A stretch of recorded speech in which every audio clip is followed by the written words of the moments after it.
and welcome back to Lady Jane Books. Today I'm doing a rant review on The Death of Mrs. Westerway by Ruth Ware.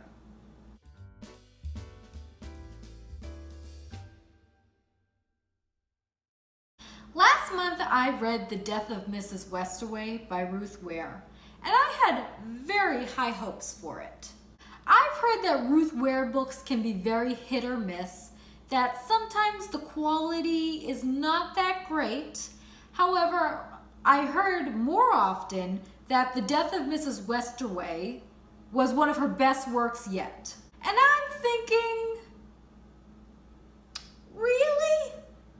Is this really the best we can come up with for a Ruth Ware book? Ouch. I rated The Death of Mrs. Westerway by Ruth Ware a 2 out of 5 stars. And I have a couple of reasons why. To start off, The Death of Mrs. Westerway by Ruth Ware is a story about Harriet. Harriet is very poor. She is a tarot card reader on a pier, and she is not able to pay her bills with that job. She's obviously in a very desperate situation, which is why when she receives a letter from a solicitor saying that she has been named heir of a beautiful grand fortune from Mrs. Westerway, her grandmother, Harriet is very suspicious since she does not have a grandmother Westerway. But being a very good tarot card reader and quite frankly a con woman, she decides to impersonate whoever would have been the true heir to this and the person who would have gotten this letter. And goes to the family, goes to the lawyer, and basically lays claim to this giant fortune. And things take off from there. I have several issues with The Death of Mrs. Westerway by Ruth Ware. The majority of this book centers on Harriet and her internal monologue about being this fraudulent person who's impersonating somebody that should be getting this inheritance, and whether or not she's feeling guilty about defrauding these people, or what if she gets caught, what's gonna happen, how is she gonna pay her bills, she should go through it because she's paying her bills. And quite frankly, that was so incredibly dull. Every single chapter, there was some mention of Harriet's guilt, that she was doing the wrong thing, that she couldn't carry it out, and I just got so bored of it. Girl, you made your choice. You're here. You got millions of dollars right in front of you. We know you're in this game to win it, okay? Let's not be shy about this. Let's not have this fake guilt trip type of thing. No, it was not good.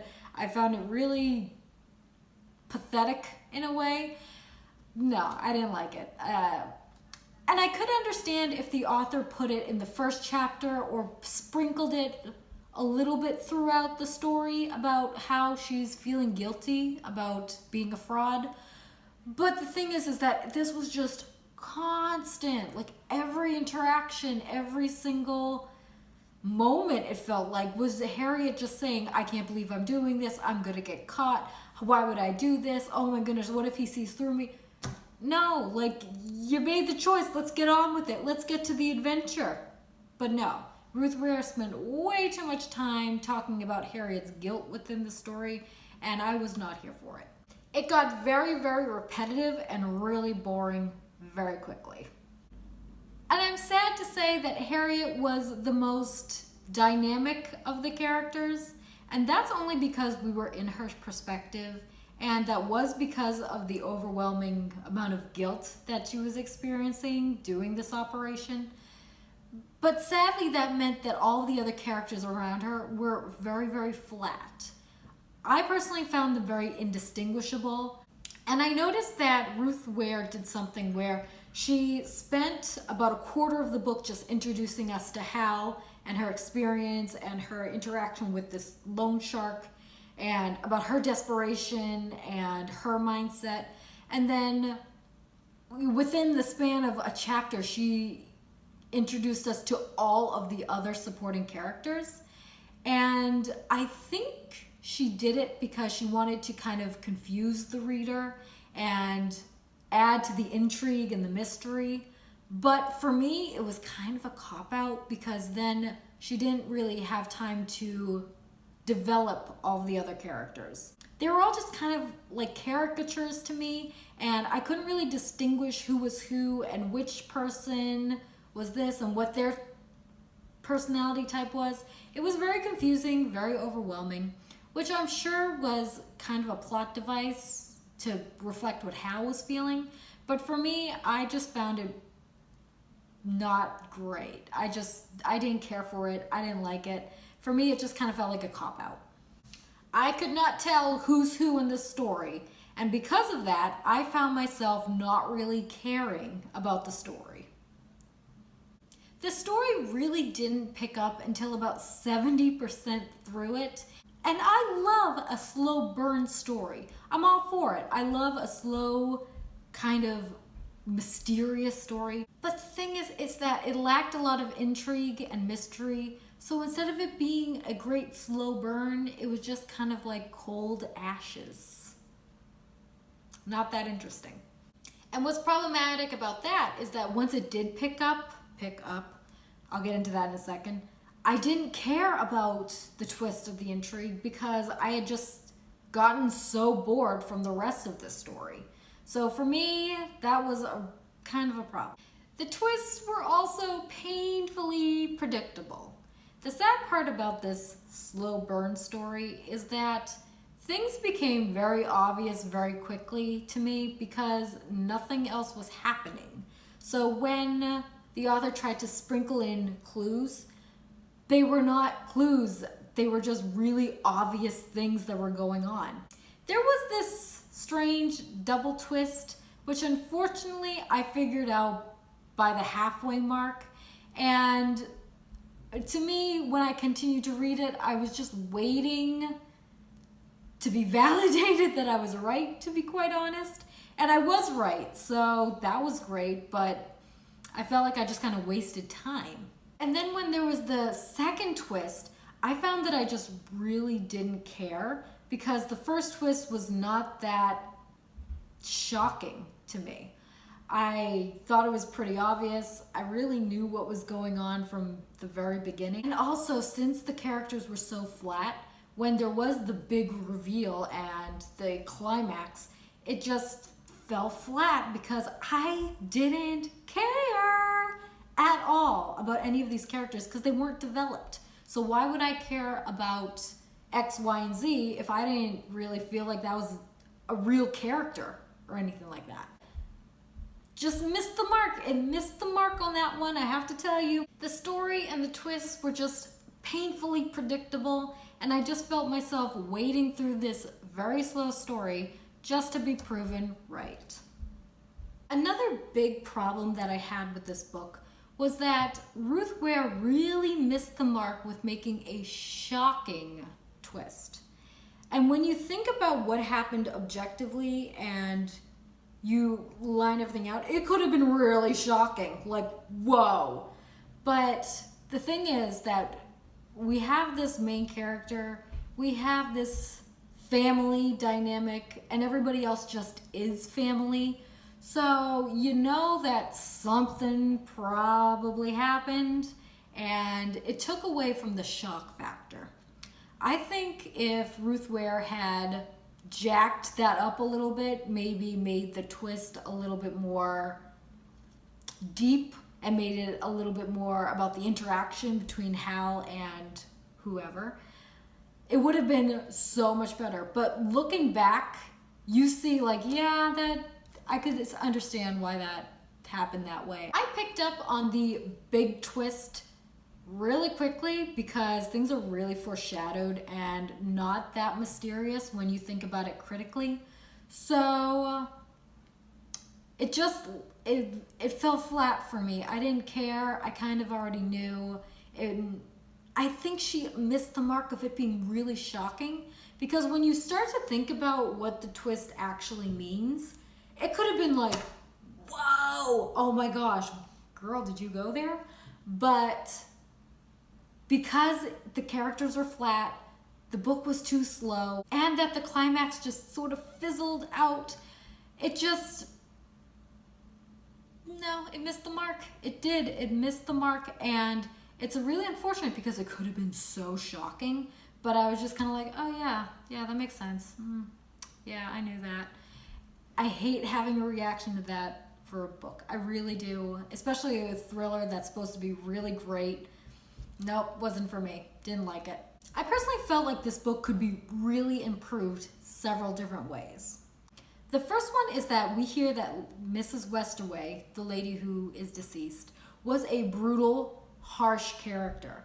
And this is hinted to through the novel very subtly, but I feel like if the story focused more on that and the dynamics within the family while she was living, it could have been so good. I would have read that. I would have devoured it. And then it makes the twist a little bit more juicy. It makes the twist more shocking and intriguing. But because it was just kind of hinted to and in the background, it didn't really play a role into anything. And it didn't make the story stand out in any way. I think that's a big missed opportunity. I think that could have made the story way better, but Ruth Ware chose not to go that angle. The only part that I didn't mind of this story was the gothic atmosphere.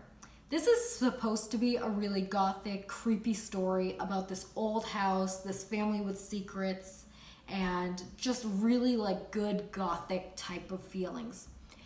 And that was there in the story, but the story was so character focused and the characters were just so flat that I feel like the story really missed the opportunity to be a really great atmospheric read. Now, if that was expanded upon and if the story focused on the history of the house or more about what was happening with the house or just the atmosphere, it would have made the story so much better. But the thing is that I feel like that was pushed aside for all this character-driven plot. And then I didn't like the character-driven plot. So I feel a little shortchanged on both ends of that. I feel like the story either had to do a great character-driven plot, really great twists, which it didn't, or it had to focus solely on atmosphere, which it didn't. So 2 shots and 2 misses. The only saving grace for The Death of Mrs. Westerway, in my opinion, is the idea that it is a gothic mystery. Not that it's written as a gothic mystery, not that it is a mystery or really that gothic, but just the idea that it is a gothic mystery. That is the only reason why it got 2 stars instead of 1. I am very concerned that this is supposed to be one of Ruth Ware's better work. For me, it wasn't that great. I didn't enjoy it. And if this is supposed to be one of her better books, I don't think I'm going to read anything else by her, unfortunately. I don't see how her work could be better if this was the best. Overall, I was sadly disappointed with this story. The Death of Mrs. Westerway by Ruth Ware is supposed to be this thrilling, gripping, gothic mystery. But unfortunately, the characters were very flat, it lacked a lot of intrigue, and the twist and grand reveal was ultimately very flimsy. I would have loved to see more of a harsh story, perhaps about Mrs. Westerway herself, about the house, something more atmospheric and gothic and creepy, something with way more intrigue. But as the story stands now, it was not a favorite, and that's why I only rated it 2 out of 5 stars. I'm really sad because I had such high hopes for this one. It's described as a gothic story with a creepy mansion, mysterious inheritance, and this family with secrets. That sounds great on premise. And we all know Lady Jane's theory on great covers and great summaries and premise. I personally think that publishers give a lot more attention to the presentation and synopsis of a book when they know it's a weaker story, because that's their chance to sell it. And I should have known. I love this cover. This cover is gorgeous. It's this stunning black and white rendition of an iron gate with all the intricate ironwork and a spider's web and a magpie and trees in the distance. And it looks really ghostly and creepy and gothic. I love this cover so much. And I also really was interested in this idea of a mysterious family with big secrets and a large fortune. I felt like I would have loved that so much. But this one it didn't match the hype for me. So unfortunately, I cannot recommend it. I would only recommend it knowing that this is just a way to pass your time. It's not going to be a standout. It's not going to be that intriguing. So reader beware. Sadly, I don't see myself reading any more of Ruth Ware's work. Unfortunately, I would describe The Death of Mrs. Westerway by Ruth Ware a lackadaisical read and ultimately worthy of 2 out of 5 stars.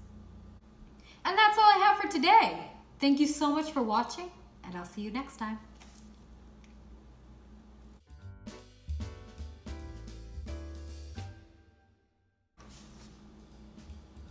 Did I do my hair on the right side today?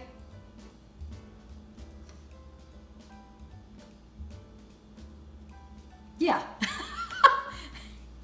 Wow. Wow, Jane. And she decides to go to the lawyer, go to the family, pretend that she is the person who... Excuse me.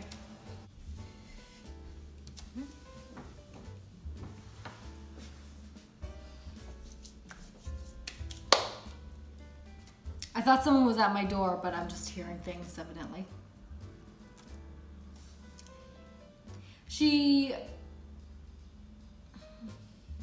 We got a little bit of her backstory. Train. Rude.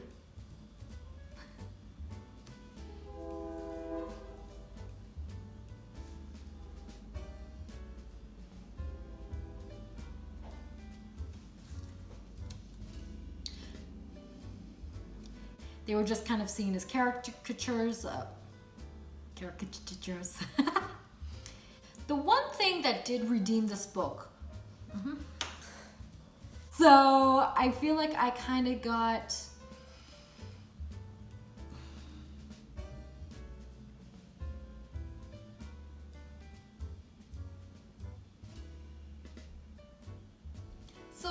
Unfortunately, the characters were flat. It really lacked intrigue. Intrigue. Oh gosh, Jane.